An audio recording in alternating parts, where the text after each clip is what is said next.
ರಾಜ್ಯ ಕಾಂಗ್ರೆಸ್ನಲ್ಲಿ ಮೇಲ್ಮನೆ ಅಭ್ಯರ್ಥಿಗಳ ಆಯ್ಕೆ ಕಗ್ಗಂಟು. ರಾಹುಲ್ ಗಾಂಧಿ ಮುಂದೆ ಅಭ್ಯರ್ಥಿಗಳ ಬಗ್ಗೆ ಸಿಎಂ ಪ್ರಸ್ತಾಪಿಸಿದ್ದಾರೆ. ಭಾಗೀದಾರಿ ನ್ಯಾಯ ಸಭೆಯ ವೇಳೆ ರಾಹುಲ್ ಗಾಂಧಿ ಬಳಿ ಚರ್ಚೆಯನ್ನ ಮಾಡಿದ್ದಾರೆ. ಆಗಸ್ಟ್ 11ರಿಂದ ರಾಜ್ಯದಲ್ಲಿ ಅಧಿವೇಶನ ನಡೆಯಲಿದೆ. ಅಷ್ಟರ ಒಳಗಡೆನೆ ಪರಿಷತ್ಗೆ 4 ಅಭ್ಯರ್ಥಿಗಳನ್ನು ಪ್ರಕಟಿಸಬೇಕು. 4 ಅಭ್ಯರ್ಥಿಗಳ ಪಟ್ಟಿ ಬಿಡುಗಡೆ ಆದರೆ ನಮ್ಗೆ ಅನುಕೂಲ ಆಗತ್ತೆ.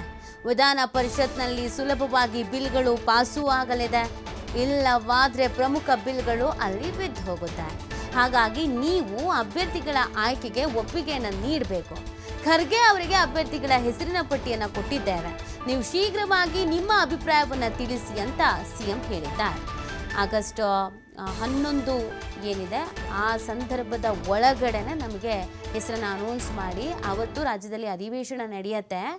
ಆ ಸಂದರ್ಭದಲ್ಲಿ ನಾವು ಕೆಲವೊಂದಷ್ಟು ಬಿಲ್ಗಳನ್ನು ಪಾಸ್ ಮಾಡಬೇಕಾಗತ್ತೆ. ಅಷ್ಟರೊಳಗೆ ಇಲ್ಲಿ ಆಯ್ಕೆ ಆಯಿತು ಅಂತ ಅಂದರೆ ನಮಗೂ ಕೂಡ ಒಳ್ಳೆಯದಾಗತ್ತೆ ಅನ್ನೋದನ್ನು ಹೇಳಿರುವಂಥದ್ದು. ರಾಹುಲ್ ಗಾಂಧಿಯವರ ಮುಂದೆ ಖುದ್ದಾಗಿ ಸಿಎಂ ಈ ವಿಚಾರವನ್ನು ಪ್ರಸ್ತಾಪಿಸಿದ್ದಾರಂತೆ. ಅದಕ್ಕೆ ರಾಹುಲ್ ಗಾಂಧಿಯವರು ಓಕೆ ಅಂತ ಹೇಳಿದ್ದಾರಂತೆ. ಎಲ್ಲ ಅಂದುಕೊಂಡಂತೆ ಆದರೆ ಈ ವಾರದ ಒಳಗಡೆ ಅನೌನ್ಸ್ ಮಾಡಬಹುದಾದ ಸಾಧ್ಯತೆಗಳು ಇದೆ ಅನ್ನೋದನ್ನು ಹೇಳಲಾಗ್ತಾ ಇದೆ.